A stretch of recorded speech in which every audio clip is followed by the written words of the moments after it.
Hello everyone and welcome back to Bloodborne slash Dungeon Cast. Last session I said I was going to do one more of these that were story related before finally doing the finale of this game, but I thought about it and the final boss of this particular Chalice Dungeon is worth exploring, at least for some lore purposes, and it will also tie into the final one that we will be doing next time. I'm also not going to be here next weekend, so I'm not going to have a chance to record then. So I wanted to do this one this weekend. So, we are doing the lower Hintertomb Chalice. A chalice that breaks the labyrinth seal. Hintertombs are peripheral catacombs of the old underground labyrinth. To this day, the Watchers continue to expand the Hintertombs, unceremonious catacombs filled with graves and death.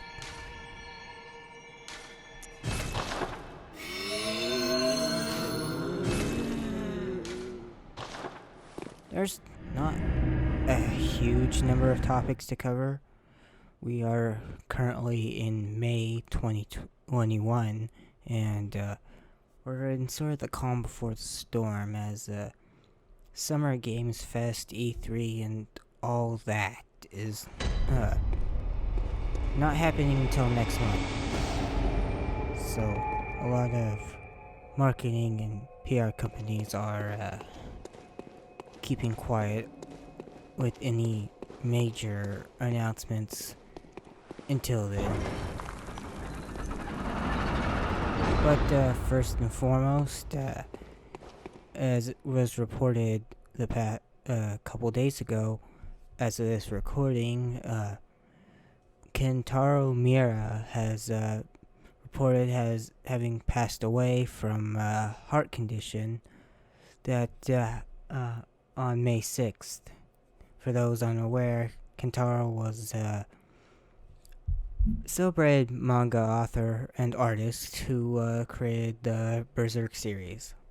I personally never really got into it.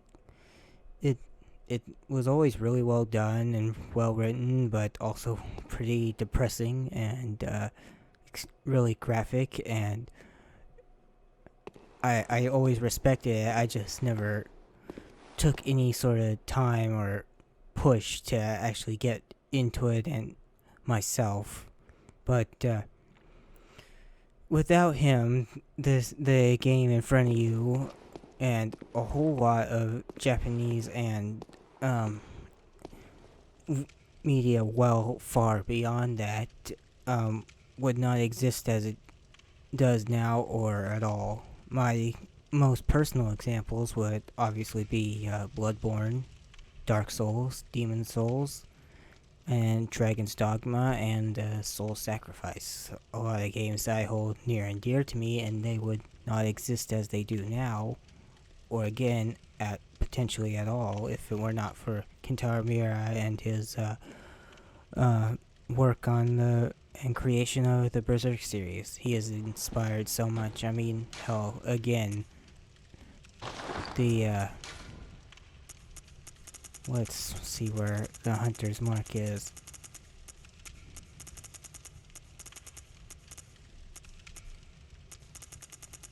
The main Hunter's Mark in this game is I can't seem to find it, but that main symbol there is is like half the main symbol of the brand from Berserk, main character Guts, in which he's sort of cursed to wear that at all times. If you sort of made a copy of this and overlaid it on top facing the other direction, it would just be the brand from that series. And then of course there's so many other references and details that are homages, and sometimes more or less feel like they are copy-pasted almost in reference to Kentaro's work in in these games. I mean, the entire plot of Demon Souls, it has its origins in Berserk and everything. And so may he rest in peace. It's very unfortunate what happened. And yeah, that's pretty much all I can say on the matter, especially considering, again, I'm more familiar with everything that derived and was inspired and influenced by it than I was the source material. But even with his passing, and I say this for myself as well as others, it's never too late to get into someone's work like that, especially something so celebrated. And I hope his loved ones are find some comfort in the fact that everyone absolutely does wish them well, and can at least take some solace in the fact that he gave them so much. Alright, with all that in mind, let's continue on with this video.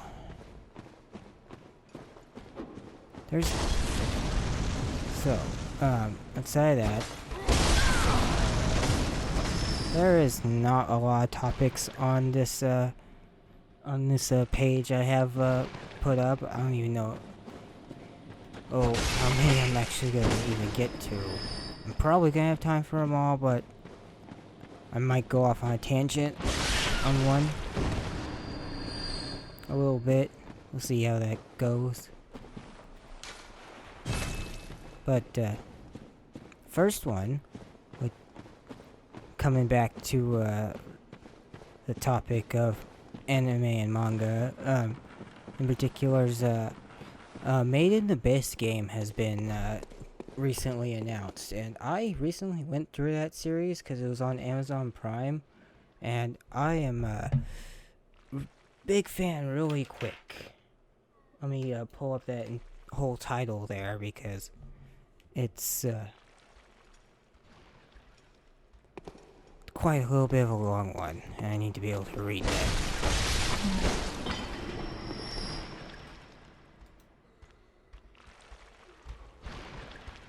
Made in Abyss, binary star falling into darkness.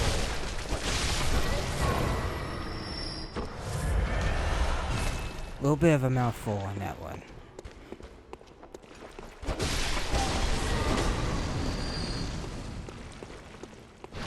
I wanted to make sure I had it right. It's going to be an action RPG, and I'm kind of surprised that this is actually being made into a game. I mean, despite its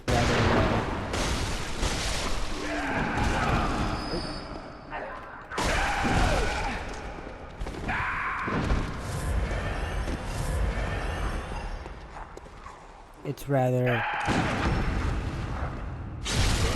shall we say, disarming art style, how it looks kind of cute and sort of more of a kid-friendly style art direction.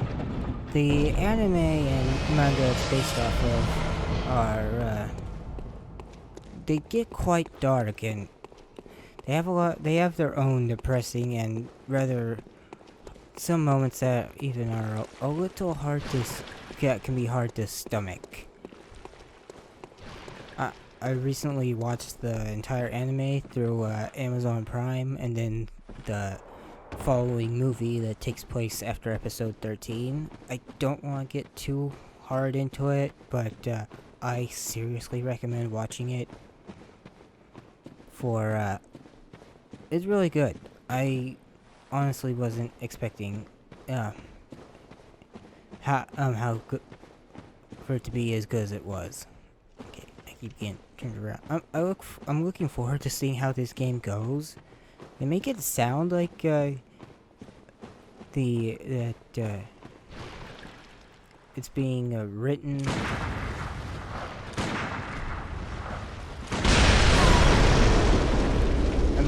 with the original character in mind as the main person, but one of those screenshots looks like you're the main girl, Rico, while she's hacking and slashing at monsters.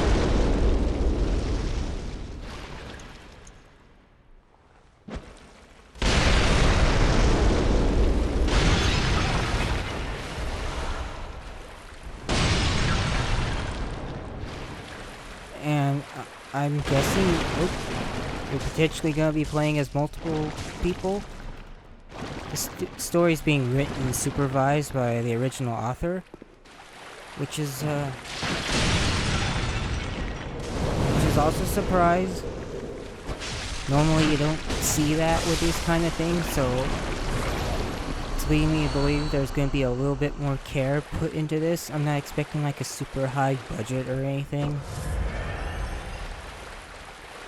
I mean, at worst, I think this is just going to be a mid-tier anime game, but at least it's an action RPG, and not like the plethora of other anime games that are out there right now, that are all arena fighters, where you just pick random different characters, and have them fight each other in just 3D circular areas, because that applies to a lot of different animes out there right now. Like, they basically all feel like they're copies of those Naruto Ultimate Ninja Storm games.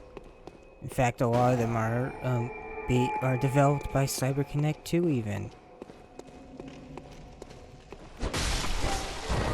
I mean, My Hero Academia, that Demon Slayer game fits the same formula. Jump Force. There's just...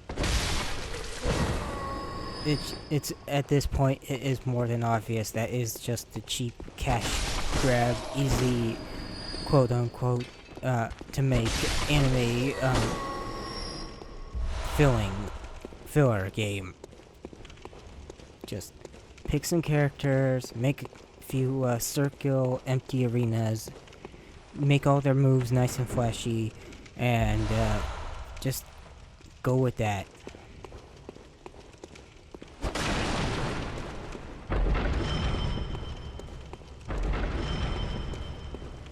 And, well, I still worry that despite its actiony bits in Made in Abyss, it's not wholly about that. And most of the storytelling is tied up in emotion.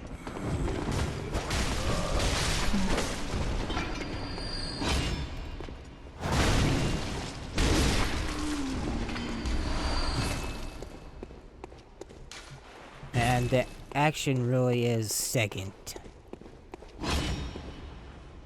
And again, it doesn't get quite as dark or gory as Berserk, as I was talking about earlier, but it does get a little more brutal than you expect that art style to lend itself to.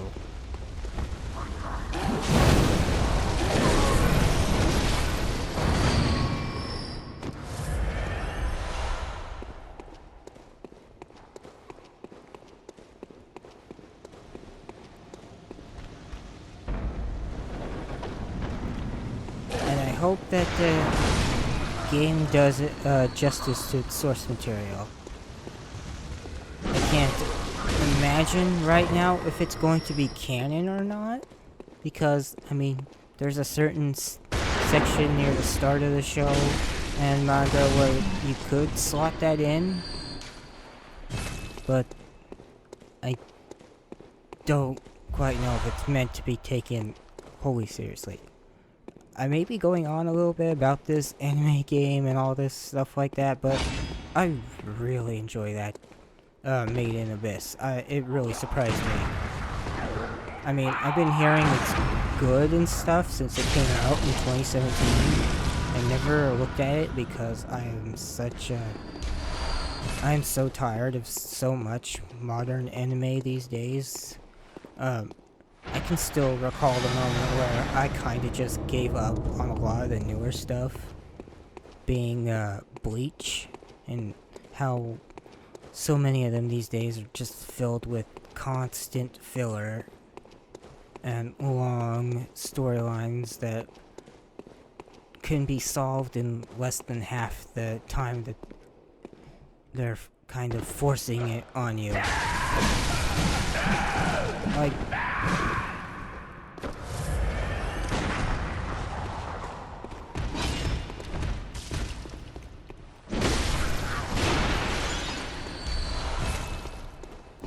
the moment I gave up on Bleach, and I still remember it very, very vividly, is it's in the Arrancar arc of the TV show, and they're walking towards the castle of the villains of that arc, and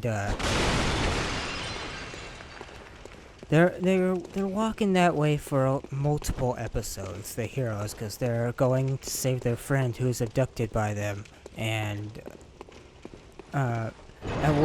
towards the end of one episode, one of the characters points out how it feels like we've been walking a long time and aren't getting much closer.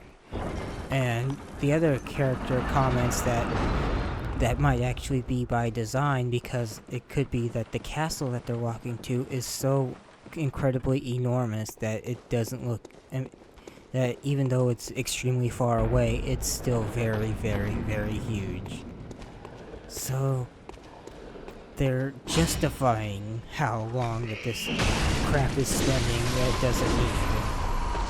The character's literally just walking in the desert, not doing much anything else. It was then I realized, because at that point I had already given up on One Piece that I had been watching.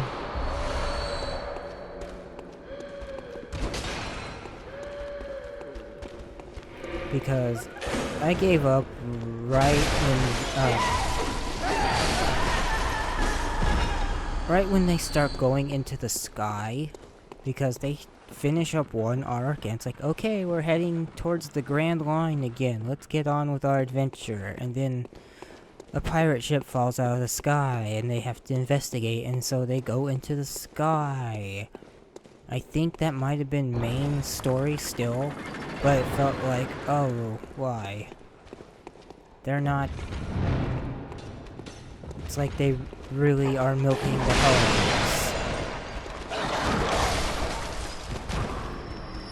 this. And I still feel justified in that, in knowing that later on I found out the full details of that anime's been going apparently since the 90s, and they finally started to localize it.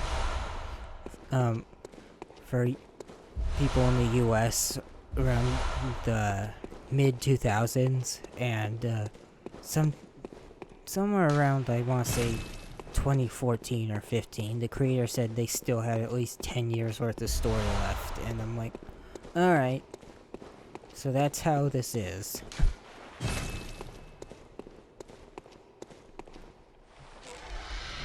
It's so disheartening, and knowing there's like over... God, there's gotta be like over 400, 500 episodes of that show at this point.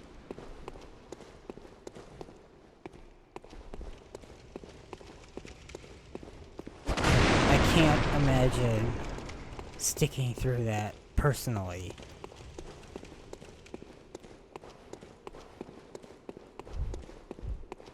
Stories should really try to have an end.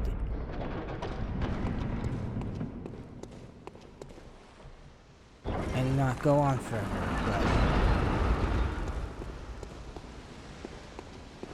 but... it's just exhausting.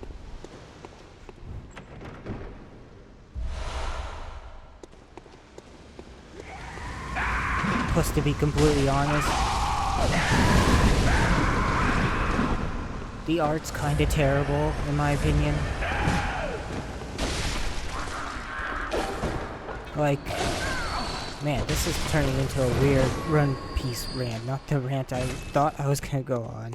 But this is the last thing I'm gonna say on it. There was they go to this desert kingdom or something. They fight a guy named Crocodile. They have to get a princess back to her castle or something so that she can rightfully take her throne and all that. And she looks almost exactly like the main character Nami, who's one of the main pirates on the ship and everything. And again, they look almost identical to one another. And it's like, okay, I guess they're gonna use this Prince and the Pauper thing, aren't they? For their plot and story to get through this, because that makes a lot of sense. And it's not mentioned, it's not used, it's not important in any sort of way. It's just the fact that the main creator artist is not very good at drawing variations of women, I guess. So these characters just look almost exactly the same because of that.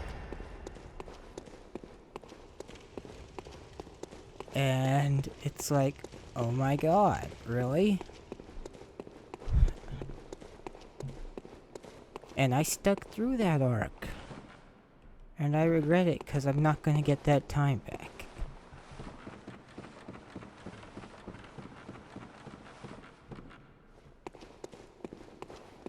Wow, those character designs are awful. Oh my.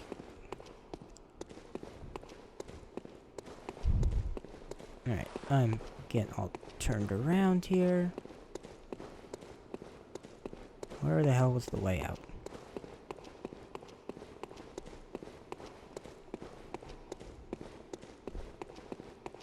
But yeah, instead watch Made in the Abyss. So far it's 13 episodes, 1 movie, and then Season 2 is coming out next year and the game's gonna launch alongside it.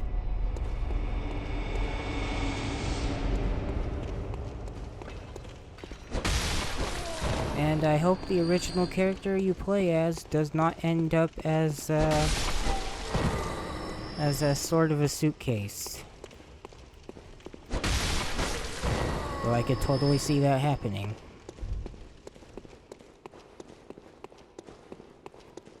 You may not know what I'm talking about, and that's fine.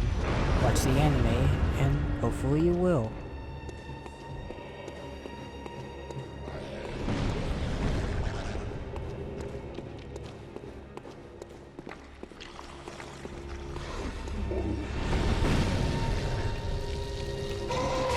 Oh, really? I don't need that inside anyway, take it.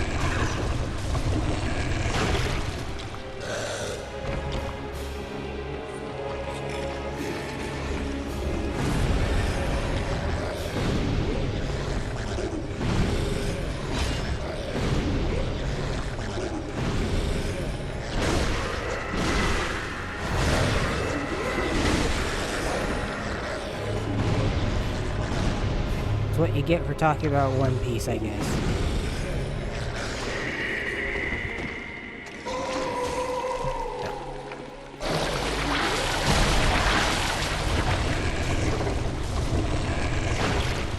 At a certain point, you start to lose insight.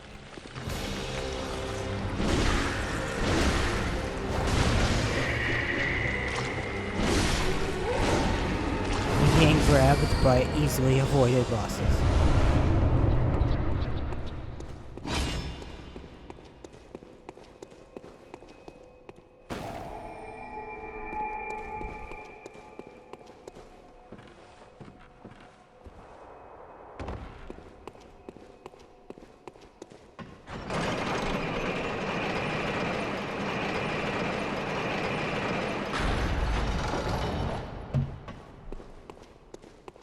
Next one, a bit of a minor story, but one that I really like. Sony has announced 2 brand new colors for the PS5 DualSense controller. Midnight Black and Cosmic Red. I really like both of them. I just wish controllers did not cost so much these days. They have not costed, they have not cost, rather, Welcome home. something What is that it? feels reasonable since the PS2 era. Very well.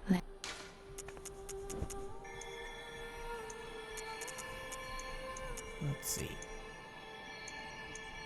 Man, strength still.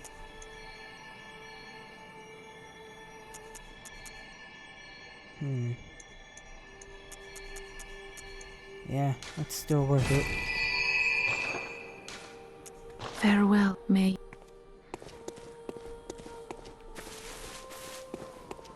I mean, DualSense controllers are about $70 right now. Yeah, $69.99. And then you have Switch controllers, which I think are $75. I know I spent $75 on my Magnum Allo controller for Monster Hunter Rise on the Switch. And I think the Xbox One controllers are the same. I don't remember. I use one for my PC, and I bought that a long time ago.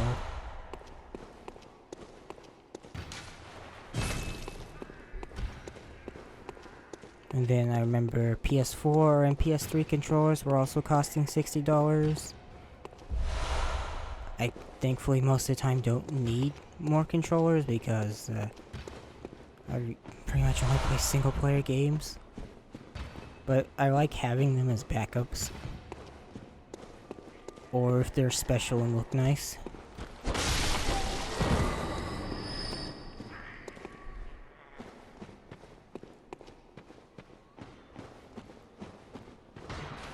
And I'm definitely going to be buying one or both of those though, eventually. I'm in no rush given the cost.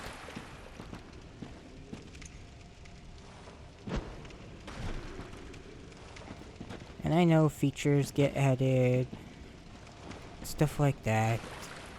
Build quality usually gets better too, with each passing generation of consoles and then controllers along with them. But boy, it is so hard to justify spending so much on them when you typically don't need them.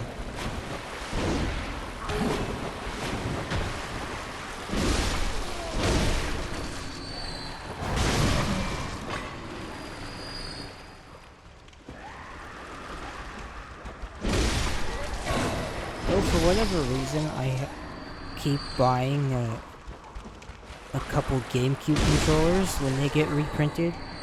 Like, they reprinted one when that came out with the Wii in Japan. You could buy those for quite a while. They're white ones that matched with the really long cords for the backwards compatibility. And then when Smash came out on the Wii U, they did GameCube adapter controller adapters and new GameCube controllers to go along with it.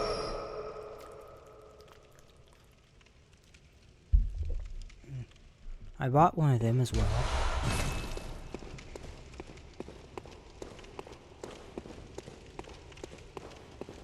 Just nice being able to buy new retro controllers.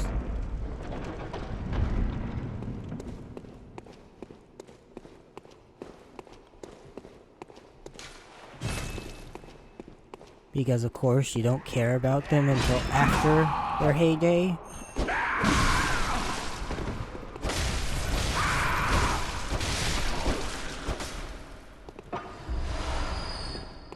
This is always the case, right?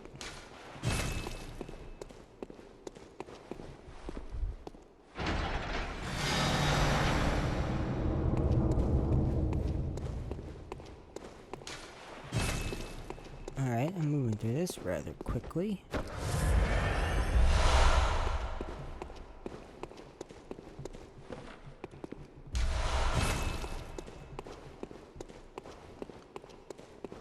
Let's see. Next item up here is Housemarque has speaking on adding a new save system to Returnal as well as new content, though there's no ETA or real specifics on either of those at this point.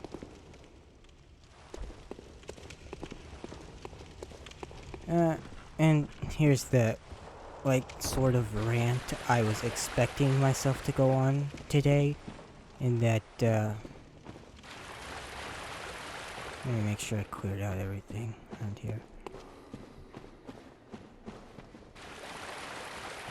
In that, Returnal, I still, if you didn't catch my video on it already, I thought it was pretty damn good from what I've played, and I am still continuing to play because it just feels fantastic. The way, all the guns feel different, the way,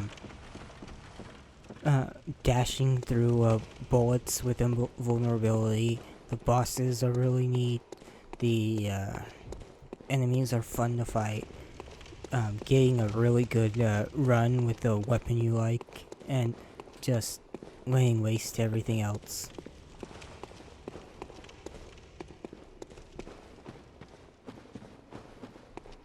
I am getting turned around like crazy, aren't I, today? I'm not paying attention. Like, at all. Okay, so I came from this way.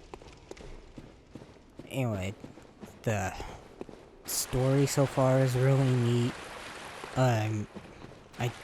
I can't say I know everything that's going on, but it's really neat and kind of spooky when it wants to be. It's not trying to be horror, but it definitely can be a little unnerving.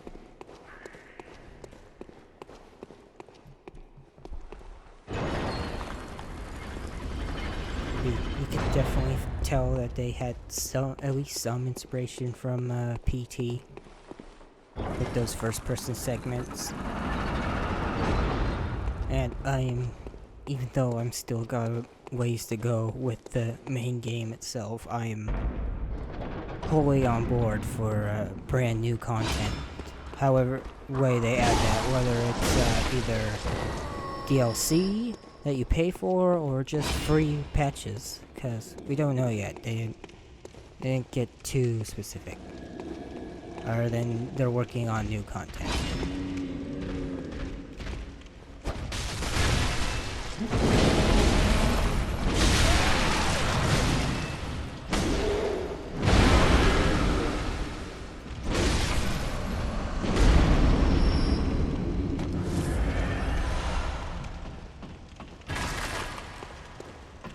But the other point is with the even more importantly, oh god.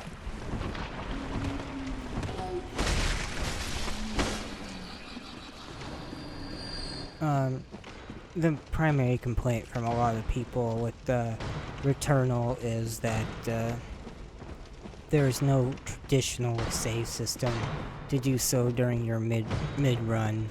So saying you have to quit and leave your game and turn it off completely, and lose the progress, all the randomly generated stuff that you got in the run that you're working on. If, say, you have to shut your console off or anything, or if the game crashes, which I thankfully have not run into very many bugs personally. I haven't had any crashes or anything, but that does not invalidate all the people who have. So, of course, it always has to come with the note that people who are having trouble are always going to be a lot more vocal than those that aren't, but that doesn't make those problems at hand something you should completely ignore. Definitely, Housemarque definitely needs to still get on and fix that. That really sucks to be playing through one of those runs and get some really good drops, parasites, weapons, and everything, and then the game just crash and die on you, and you got nothing to show for it.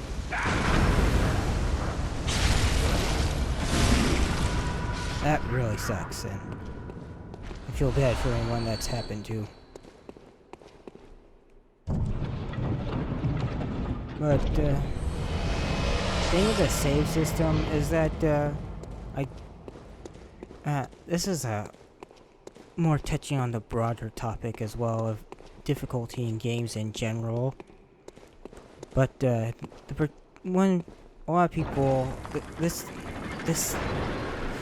exact topic pops up, almost on every, From Software game that comes out lately, the past few years, or, and Returnal too. Last time it popped up, it was with Sekiro. And, saying that, games should all have built-in easy modes one way or another. And that, as if,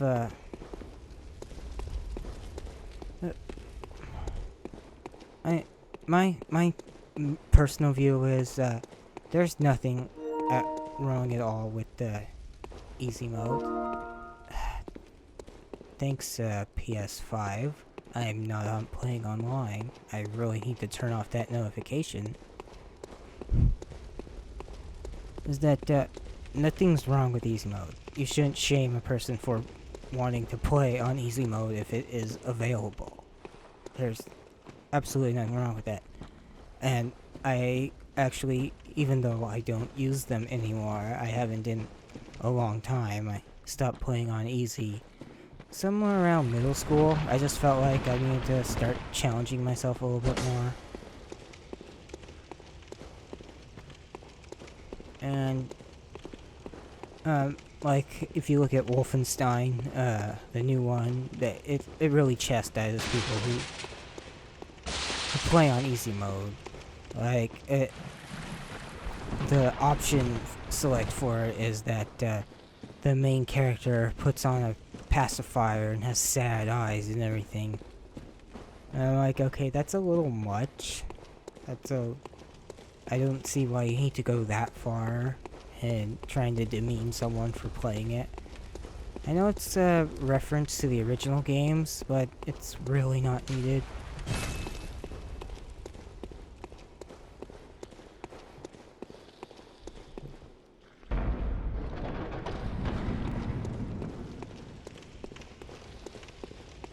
And, so I really like, games with easy modes that either, like, let's take Horizon Zero Dawn, for example. Their easy mode is just called Give Me a Story. Like, they added an extra easy mode after launch several months later. And that, they had easy mode and then they had Give Me a Story mode, that they added just to tone it down even further for people, which is really cool. Forgotten Madman.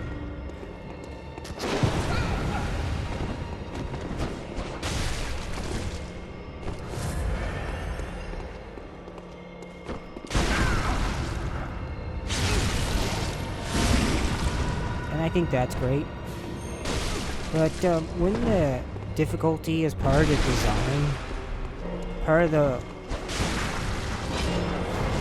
the whole reason the game exists, and it's just part of the artistic intent, I don't think that easy mode applies. Ooh. This guy does a lot of arcane damage.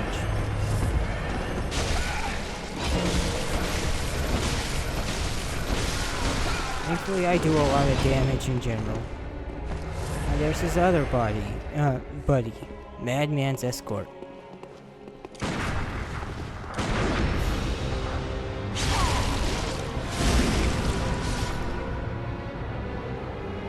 That went really well.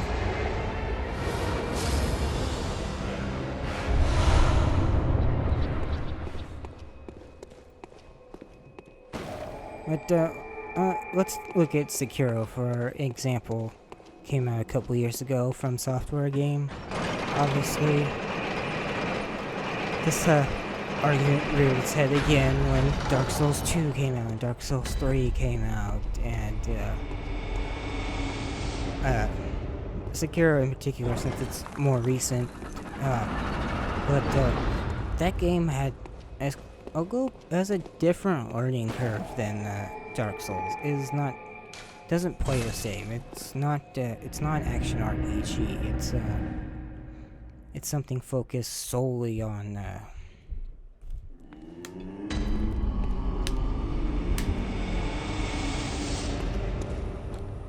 oh, I don't have enough to level. I don't need to be in here.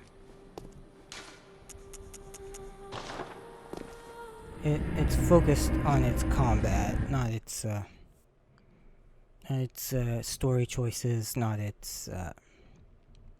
any sort of role-playing aspects, and it's highly focused on your ability to parry, which the window is generous.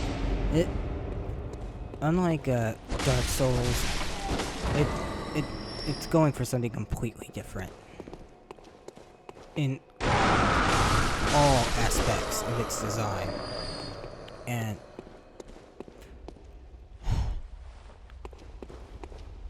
I almost gave up on that game when it initially came out.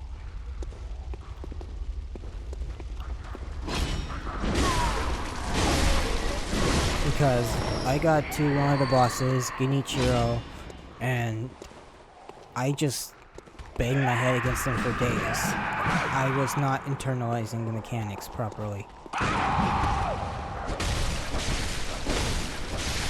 I was trying to play it like a Dark Souls or a Bloodborne, when it very much does not want you to play that way. The mechanics are wholly different, and the fact that I wasn't internalizing that, or I was trying to brute force my way through my way rather than the intended way that the game is built. The mechanics are geared towards all that.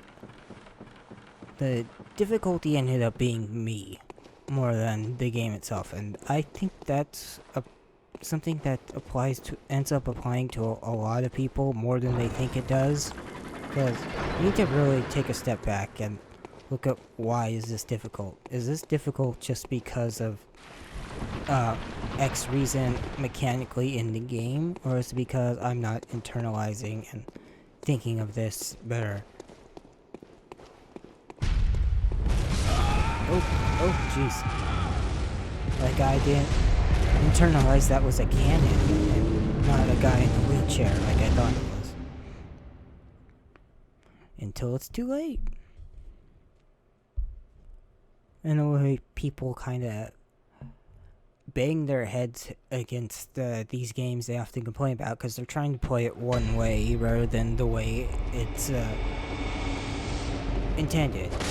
There's a very good reason, even though people who play games, and even people who often don't actually, will complain about, hey, this game has too many tutorials. Too many, and it's really annoying.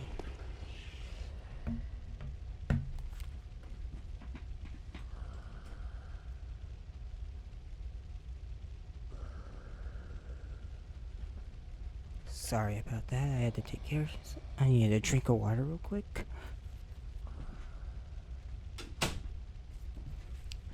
Getting dry talking about this. Anywho,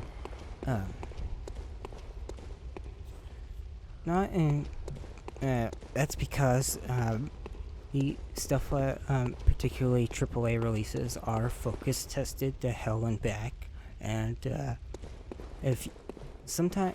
even the most basic thing in a tutorial you might see, like, this is the enemy health bar, attack it, it goes down when you attack, or just or it just shows how much health they have left. Stuff like that. That's really, really basic. apparently that's really needed more than you think it is for people to actually get what's going on. And there's a good reason why a lot of tutorials feel like they're built for people who've never touched a video game before in their life, because sometimes it's more or less true, or they are completely new to that genre. I mean, I've been around people who I've tried to show how a first-person shooter game works, and it is incredibly hard for them to internalize that the left stick is like your body and the right stick is like your head. Something that feels so basic and natural and easy and intuitive for me and a lot of other people, turns out isn't so for everybody. Oh, great.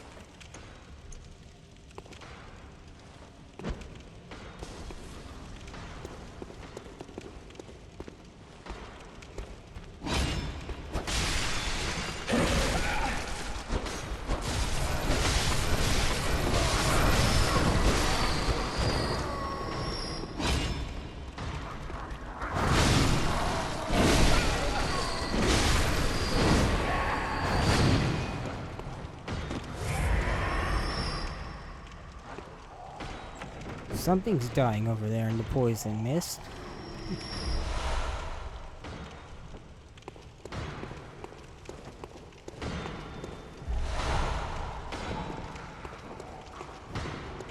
And sometimes that's not always on the fault of the person playing, but sometimes tutorials can be a little confusing or poorly written. Like, this is a somewhat modern example in that, and personal in that the way that the tutorial was written for the lottery system in Monster Hunter Rise makes it sound like you can get tickets to play the lottery and get more chances at your decorations and important stuff like that.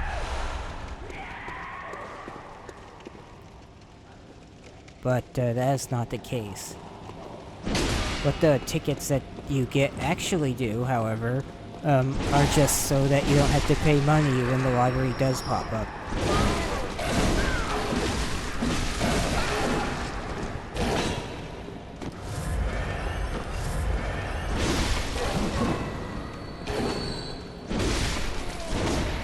And I'll say, even as much as I'm loving Returnal, there's a lot that I don't feel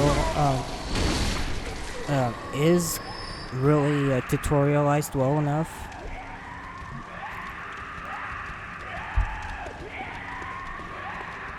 God, what the hell's screaming?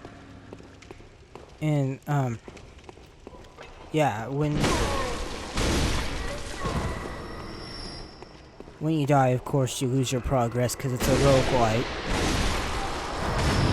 And pretty much everything you gained up until then, except for permanent upgrades, like the sword, or there's like a grappling hook later on in the game, stuff like that, or the ether, which is a permanent currency that carries between runs.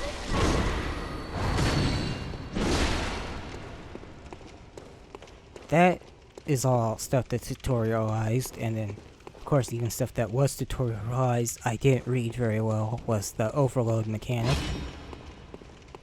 But there's some stuff that I wish it did tell you a little bit better. Like, it tells you after you beat a boss that you don't have to kill them again, and then you usually get like a special item or something that will allow you to basically skip them on your next run. Like, when I killed the first boss, Frank, in that video I played, what happened was I got an item called a Crimson Key, and that was permanent, and then that allowed me to go straight to a portal every time in future runs and skip to the next biome in the desert. It didn't quite tell me that the portal wouldn't always be right there when I started a new run. Sometimes it's several rooms in, but it's generally not terribly difficult to get to. Didn't tell me that it another thing that I don't think it told me well enough, and I kind of wish it did, and I think more people would ease up on it too if they were fully internalizing all the mechanics, is that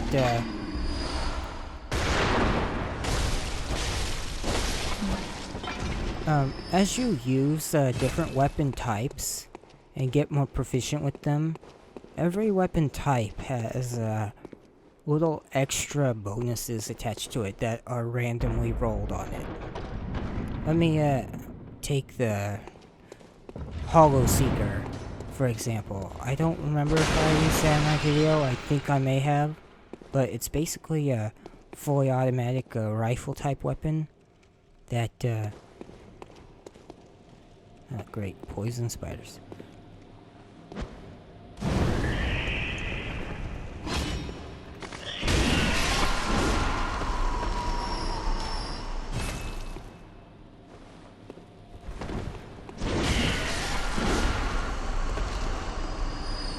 That, some of the traits it can have is one that, phase rounds. This will let you shoot through surfaces. Or, this one will give you sort of, ricochet bullets. Stuff like that. And these are permanent in that, if you,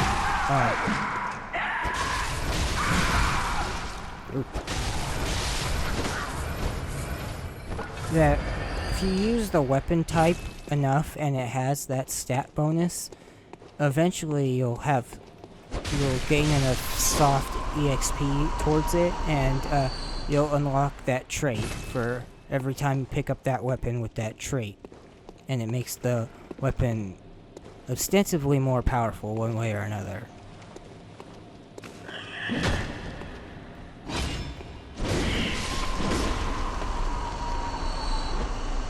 Like the Spitmaw one. One of its traits is that it fires out a large like laser with every shot once you've unlocked it.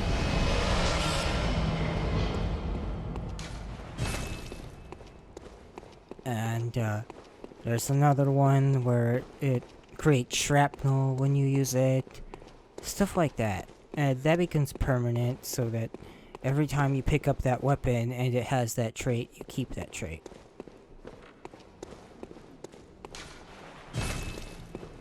You guys have anything?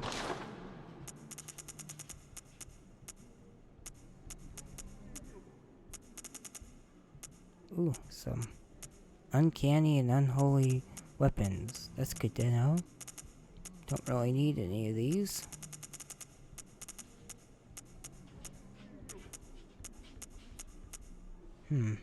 Sinister Chalice.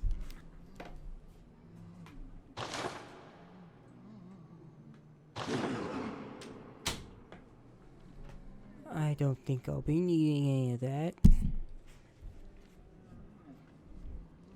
So let's continue on.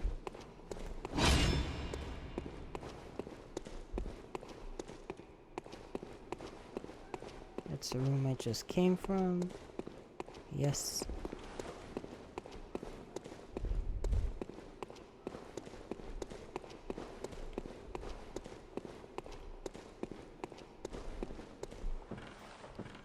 And then, it also doesn't really, tutorialize, weapon proficiency.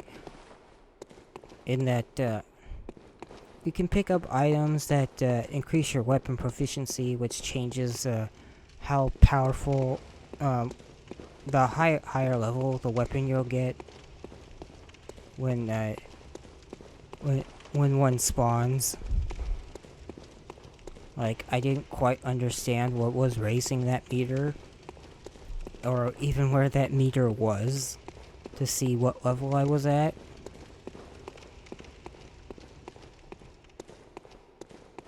Until I had a couple runs myself. They also don't tell you what a weapon being higher level means, or how that is, how that actually works. Like, I get a weapon, say, oh, this one's a level 5 electropylon driver, but this one's a level 6. And, but they don't tell you the difference between them, because it's not as simple as, oh, the level 6 does more damage than the level 5. So naturally 6s are better than 5s. What actually is going on is that the weapons have they have all these little meters on each of them, and the weapon level is where all the points, is how many points it has, and then those points are distributed randomly across bonus damage and other weapon-specific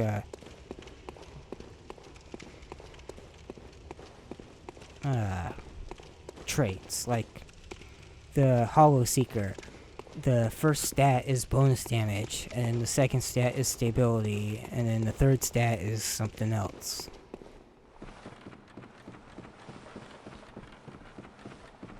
And if you want a weapon that does more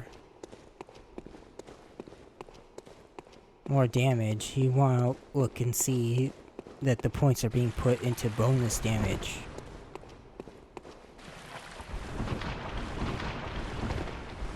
Rather than the other points. Like, I'm not even explaining it that well, I feel. Because of how poorly, or rather, how non-tutorialized that was. So I was always picking up weapons that just had a higher number, even though they weren't actually doing more damage, because the bonus damage and the point spread was not explained to me. If it's explained anywhere, it requires digging in a tutorial menu that was not given to me directly, and it was just in the menus that I had to go look through. I had to look that up and read it.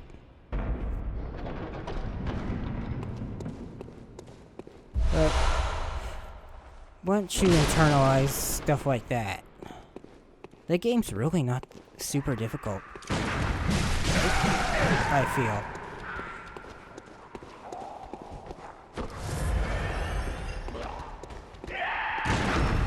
And I feel that's a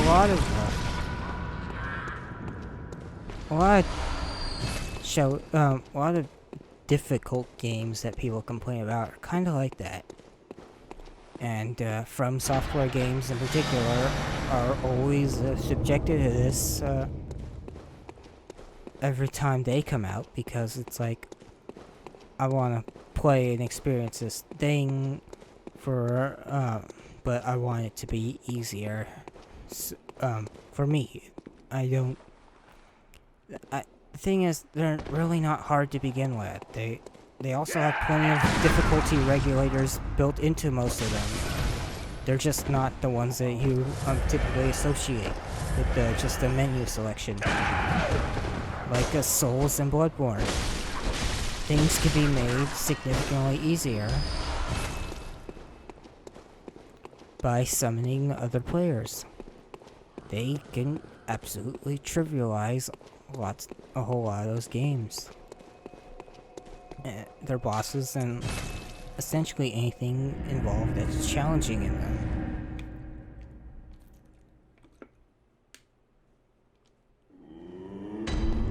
Any area you're having a hard time getting through, any boss you're having a hard time with, there's always a community there to help you out. And a system to facilitate them being summoned to help you with. Welcome. What is it? Very well. Let me.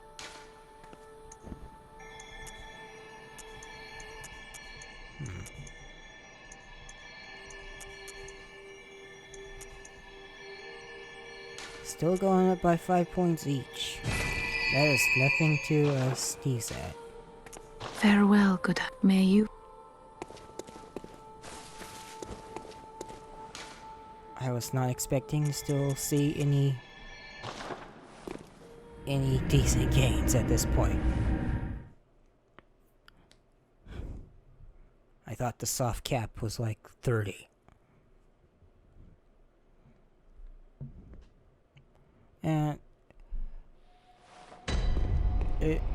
And this comes back to something Miyazaki has spoken to about how there's not really any victory without challenge. There's no accomplishment. And ironically enough, he says he's not very good at these types of games himself. They're not the type of thing that he normally seeks out to play and bash his own head against. He knows he knows what he's typically good at. He didn't really elaborate on is that, but he's not great at action RPGs, but he still enjoys playing them for the reasons that how it can feel accomplished for actually playing through them.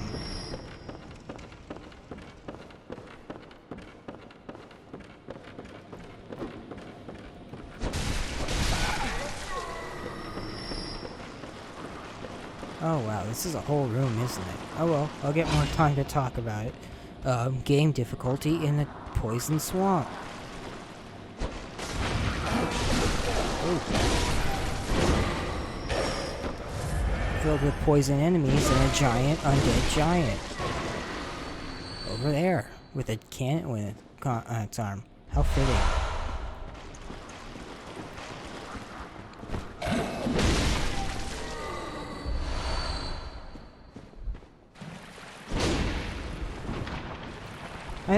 I really don't. It's not really about any form of elitism or get good mentality. I honestly hate that way mind of thinking. My objections, honestly, at the end of the day, more purely come from an artistic standpoint. I don't think someone should be forced to compromise their intended vision because someone else just can't handle it for one reason or another. Now, this is not anything to do with accessibility options, like colorblind modes or depth of field alterations or sound and subtitles. All that should be absolutely, whenever possible, it should be implemented to its fullest possible extent. I mean, look at The Last of Us Part 2 or the upcoming Ratchet & Clank Rift Apart accessibility options. They are so numerous and so fantastically well done. And I think stuff like that should be a lot more standard, and I see no reason that shouldn't be. I mean, it's definitely a lot more inclusive, and it doesn't encroach upon any of the artistic intent of those games. I mean, there's this whole, like, honestly, it's like, it was a blog post and a video posted by Naughty Dog when they were working on Uncharted 4, how they talk to disabled people and have them come in and play test with them and make suggestions of things that would make the games actually playable and completable.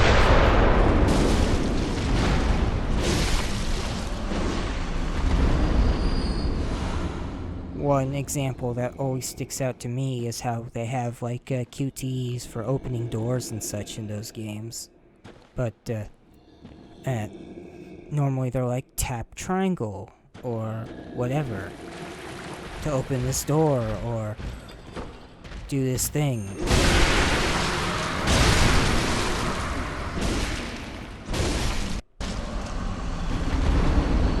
And the person that they had, one of the people they had come in to test out these options and make suggestions was somebody who had unfortunately had lost their hand at one point in life, and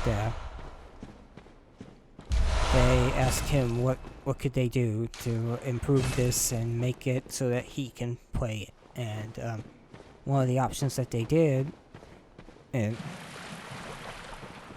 when the plethora that is in there, is that changed like QTEs to just be button holding rather than button presses. And it's just stuff like that that's like, yeah, absolutely. That's the kind of thing that should be considered for a lot of these. And I think from software games even could be significantly improved by this, at least for people with different disabilities. Like, there's one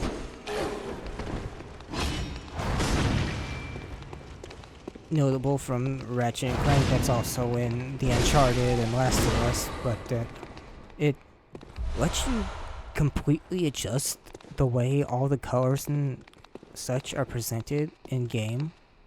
Like, say, take this room we're looking at now, and make everything gray and essentially textureless. Make the player character bright green, and the enemies or any other color, whichever, because they actually have selectable colors for help with color blindness as well. And all the enemies are red. This is for people who have like poor vision and are unable to discern enemies from background very well because of especially when they're further away. And turning everything plain gray and having the enemies look as a standout color, as well as the player, away from that, allows them to tell the difference and not have all that visual noise that they can't see. Because imagine playing something like this and you can't tell that that enemy was running right at you because of how much it blended in due to your vision. And games with accessibility options, such as the ones I listed, absolutely go out their way to make sure that's not a problem for people who have it. And more should be more games should have stuff like that.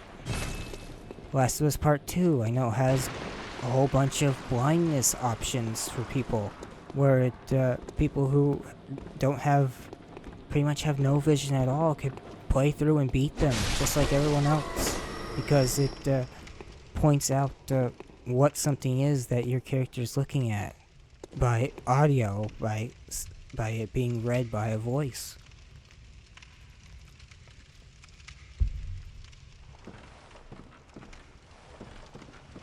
Stuff like that is good. Stuff like that is fantastic, and it's not. And I feel when somebody is going out of their way to try to force that into this needs an easy mode conversation as some sort of a shield, it's disingenuous, and it's honestly, I feel it's probably insulting to people who play through this kind of thing.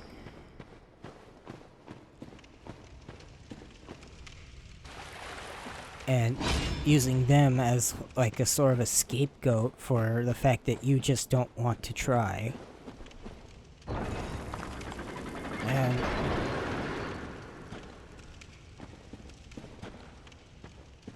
another issue with that is that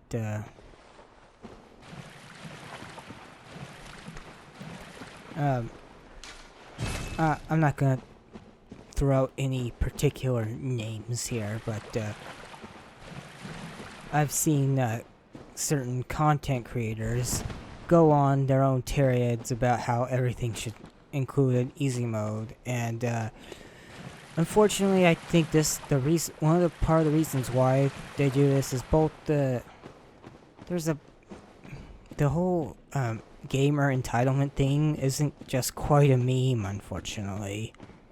That, and adding to that, people who use this also like to, they have a certain view of video games as being purely toys or something to compare to movies.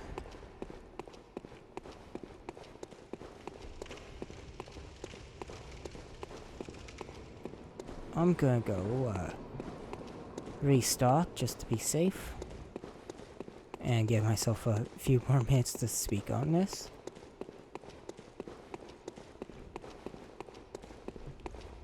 Where's the wrong way, Phil? There it is.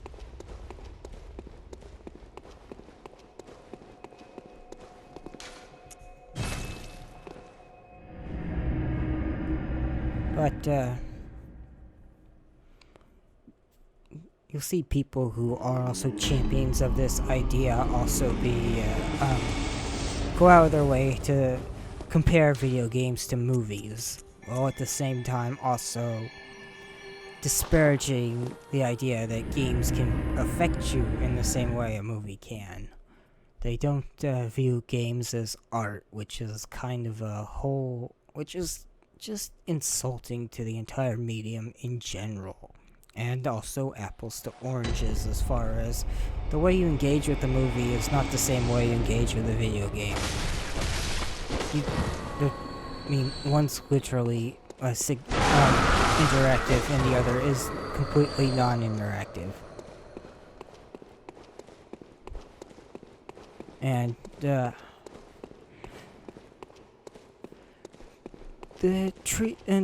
disparaging and the tearing down of video games as a whole medium, that they're not art, and having to come out against the non-controversial until it's convenient for you, honest take or belief in video games is that they don't have to be fun. That they can actually have different emotional values towards you, and suddenly taking issue with that simply because it suits your little, I don't even want to call it a political mindset. It's more of a, God, I guess it is, but not really. Just your sense of entitlement, rather. And here's the boss I was speaking on. Thumerian Elder uses a spell-like moveset more than a physical one.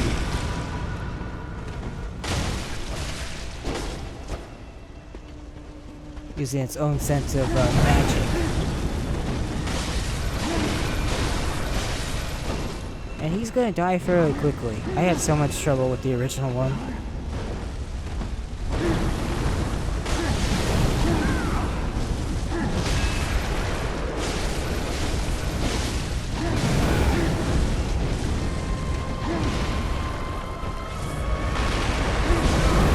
Ooh. Hope you like his moveset. It's really cool.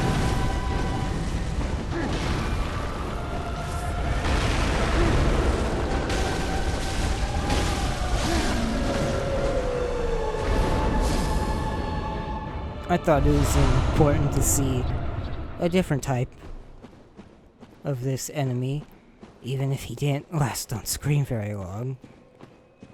But I like he's holding a cane, he's using magic instead of purely regular physical attacks. His weapon turned into a crossbow, a scythe, a mace, and a lance. It's kind of a shame that and variations of that will become weapons too that you could use in the game, because imagine pulling out that sort of like magic stick and it has like a basic fiery well, kind of like a weak to nitrous, you know how when you're just swinging it around before you hit the transform button, it turns into and it like strikes itself like a match. But imagine doing it with that stick, and you can either have it be one that transforms into one of multiple weapons on this transform move, either the scythe, the mace, or a crossbow, whatever. Or it could just be each one's dedicated to that type, and you can get a different drop if you are willing to run dungeons with him in it multiple times, or buy them from the messengers. I just think that'd be really cool. And an easy way to even add even more weapons to this game's arsenal.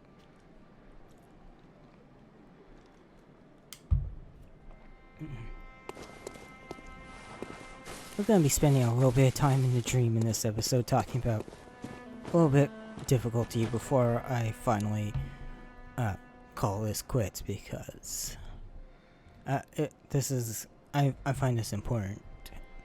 But I'll push the medium down as if it's not artistically valuable as films, and cannot resonate the emotions with you, and that games should be easily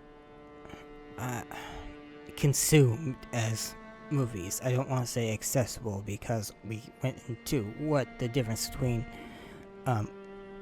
this and accessibility is a little bit ago, but they treat like the idea that they should be consumed is, for the love of God, PS5. Stop doing that. It's not the PS5 really, it's my connection being spotty lately, it's weird. Anyhow, I'll be sure to turn off that notification if I can when I'm done here. Or just play already with the LAN unplugged from now on. Whatever works. Anyways, okay, that's it. I'm disconnecting it. It's getting in the way.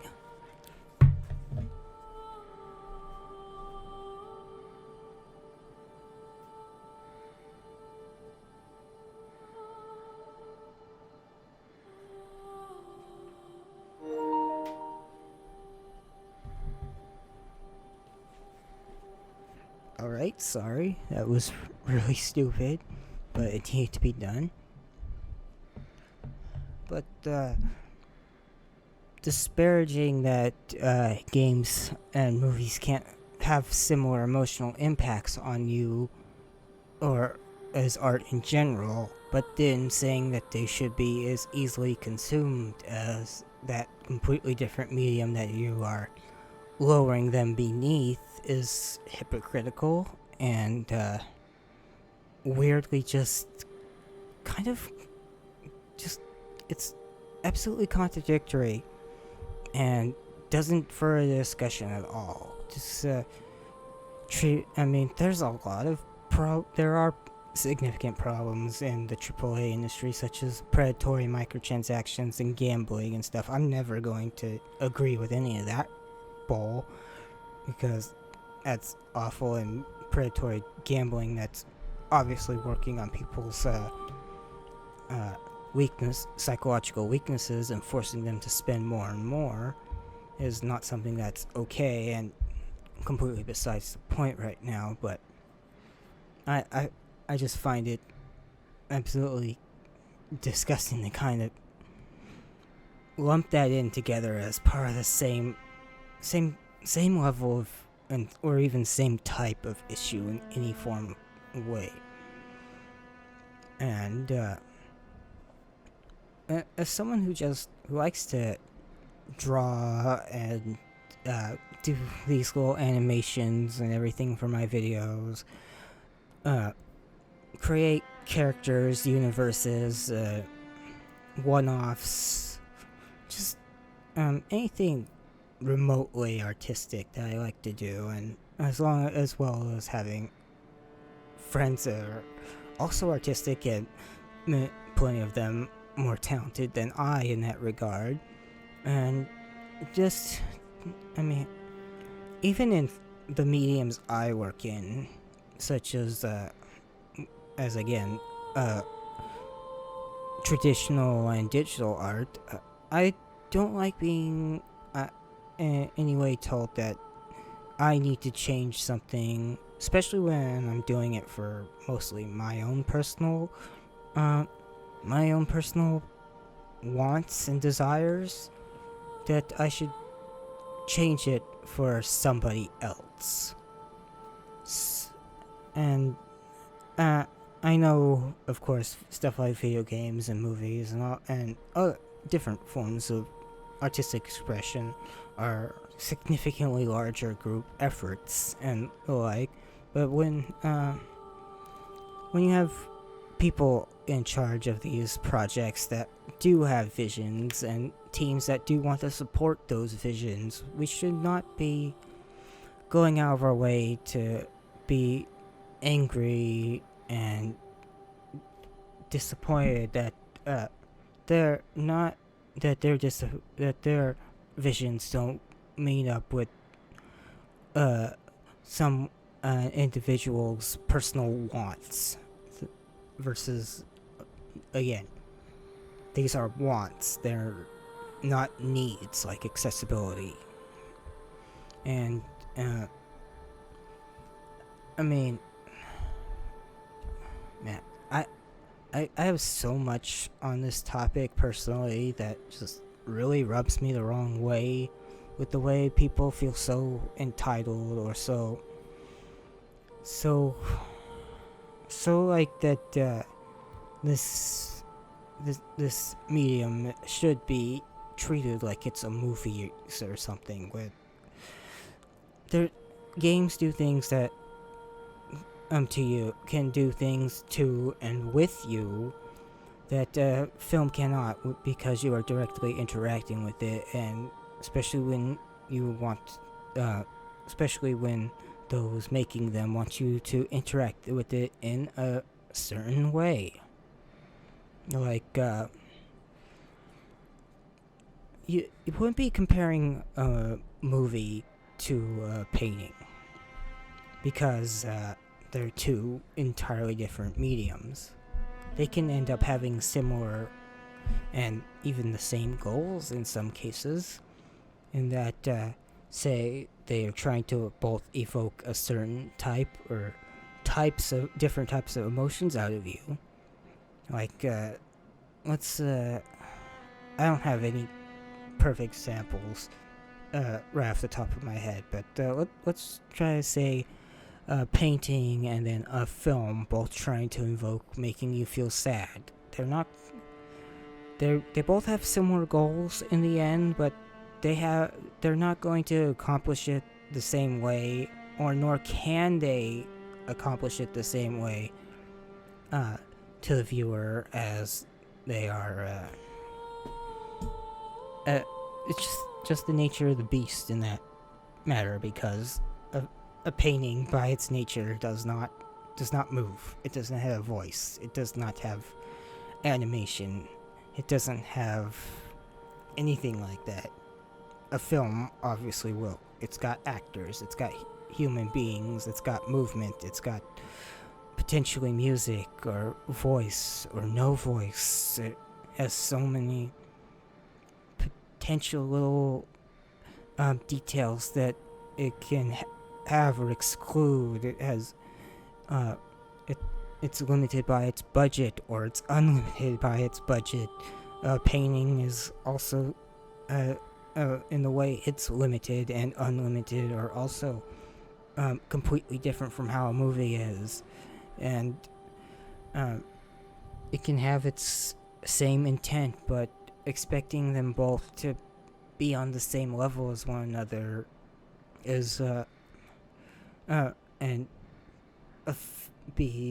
have some go out of their way to have you being able to essentially experience them the same way is just, it's just nonsense. Like, and that example extends from video games and movies, in that video games and are essentially the movies to the movies now being the painting in this example.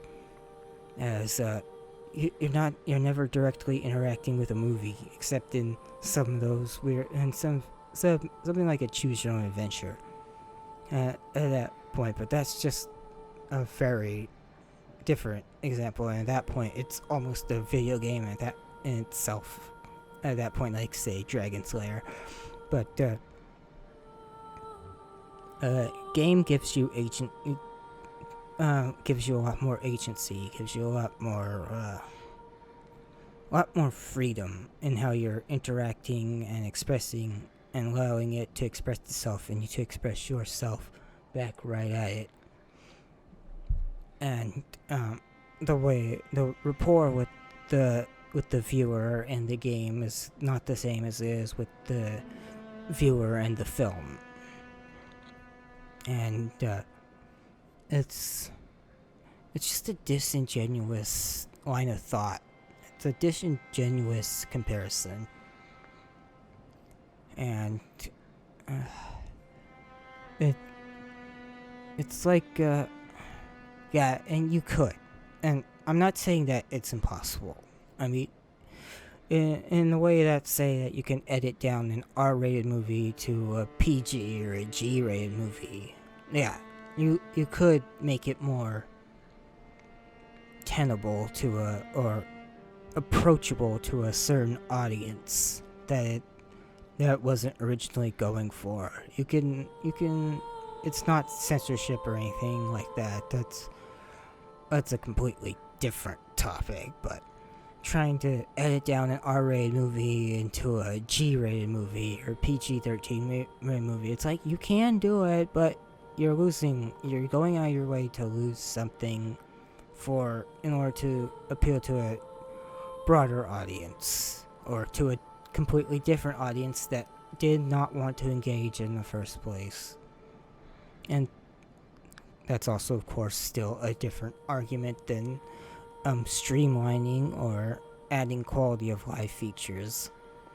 I'll still always have the argument that the way Monster Hunter has progressed over the years and made certain things easier or less obtuse is not casualizing it, is not trying to lower itself, quote unquote, or make itself easier. It's just making things less clunky than they used to be.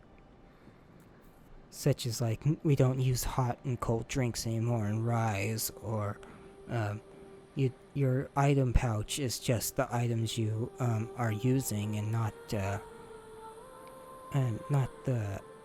items you're carving to, and not immediately being put back in your box as soon as you end your quest. Just little things to make things smoother. They're not there to dumb it down or casualize it or anything like that. It's just a natural, hey, let's fix this thing that didn't need to be this way in the first place, because it does not add to the experience. It's only making it a little bumpier, and we know how to do it better now.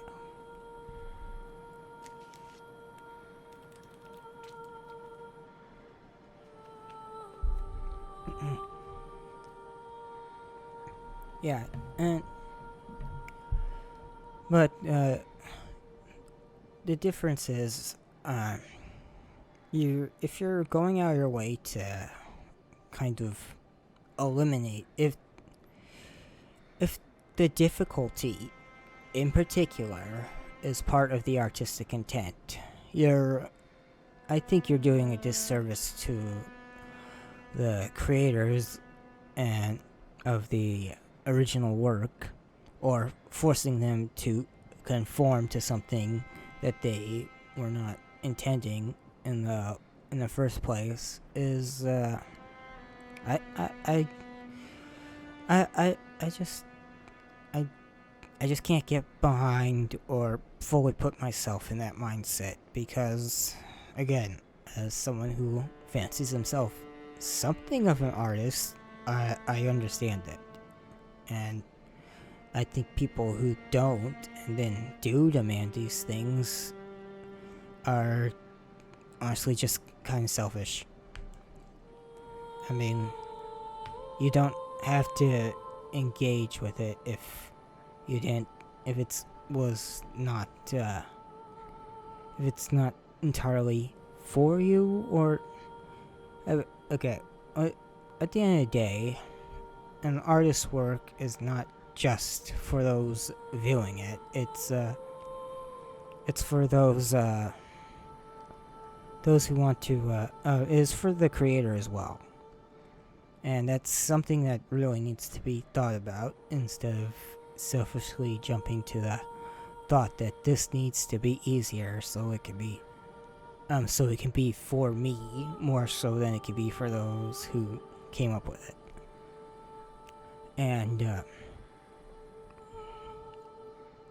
sorry, it's getting a little late and I'm losing some train of thought, but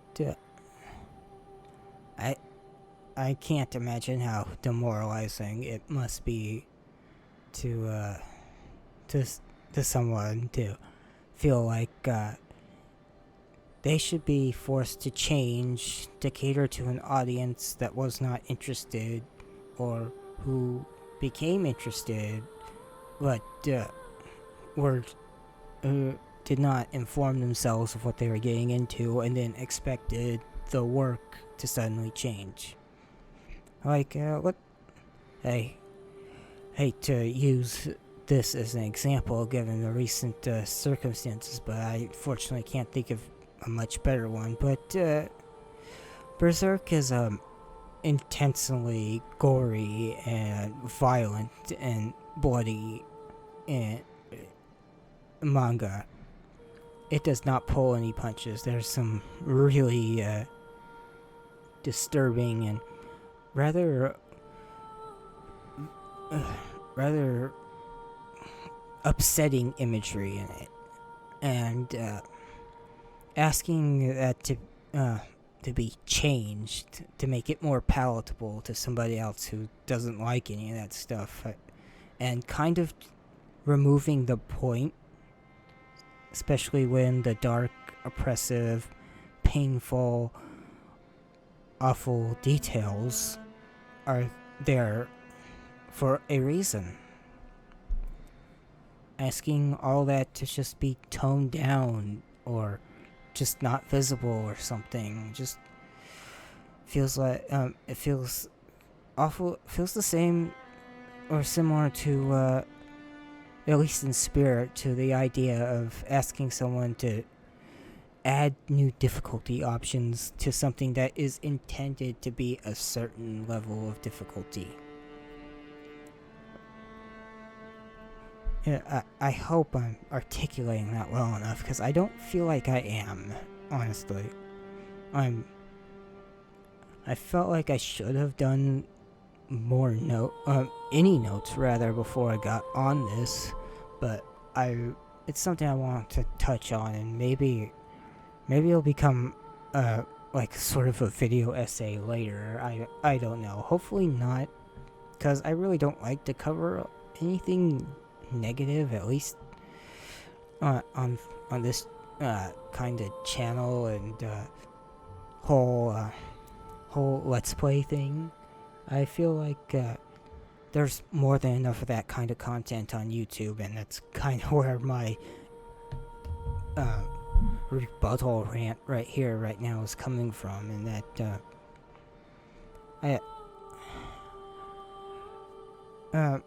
and as for the whole rabbit hole we went down for the Returnal save system, I know they haven't quite said whether or not it was fully intended or not to have a save system. I mean, when we started that game, it very clearly tells you, hey, if you want to keep on your specific run, to put the PS5 in the rest mode, and then turn it back on when you want to keep playing. So it feels like that they kind of wanted some sort of save system. I mean, especially with these interviews, is that they just don't know how to implement it without kind of not going for what kind of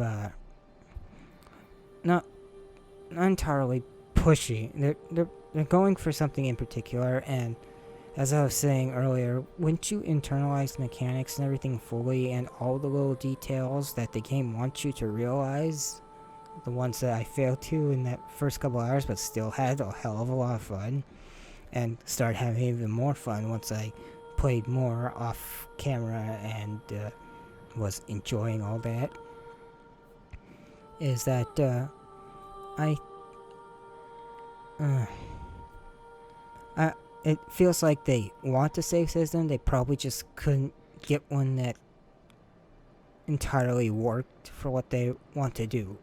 And the way and all these interviews sound like they're looking at different methods and what's going to work for their particular vision. And and if they get a save system, fantastic, because they obviously would like one that fits their vision, and that's great.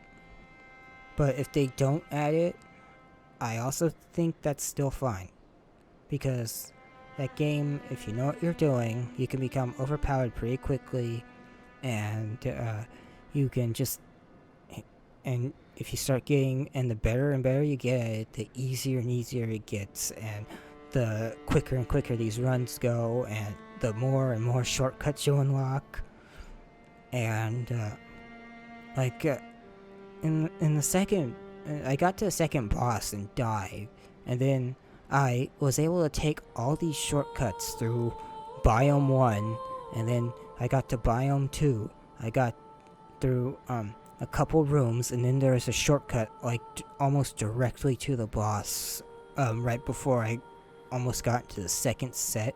Like, say, when you get to a desert biome, there's like 4 major areas you have to go through, and once you get the first 2 major areas, they're just like giant rooms.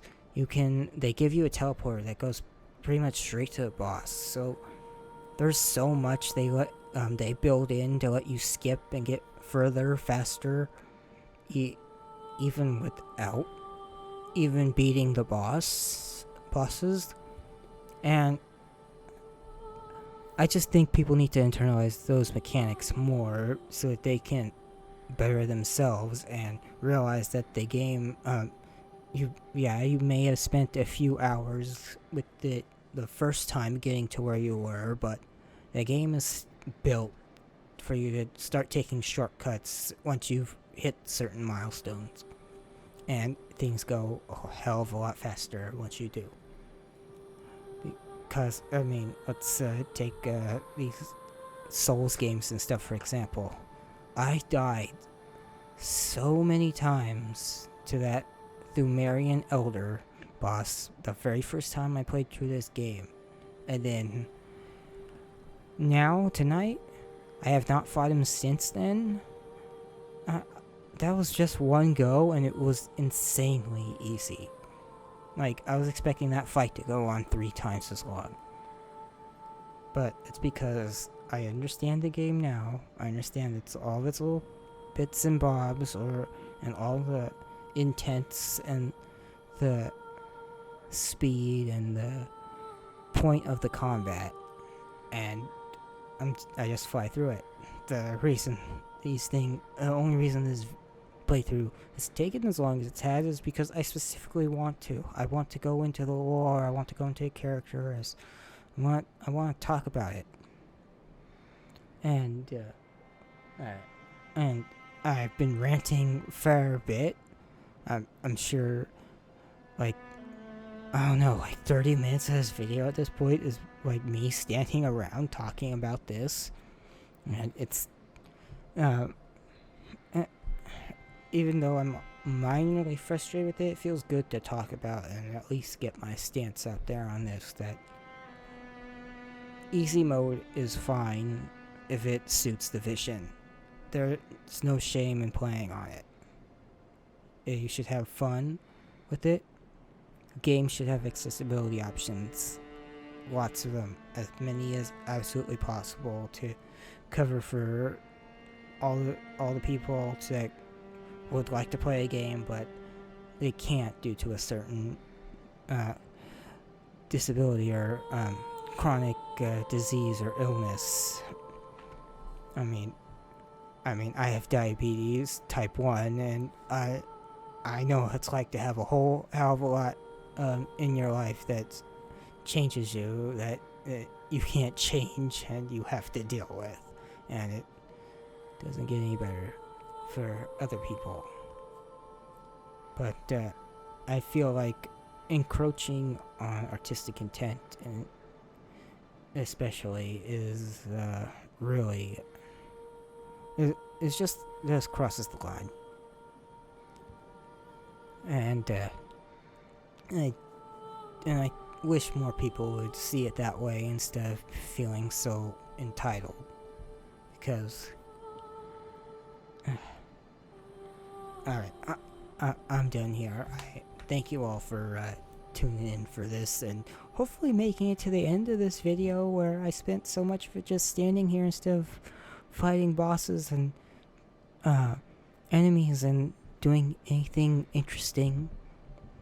So, until next time, catch you later.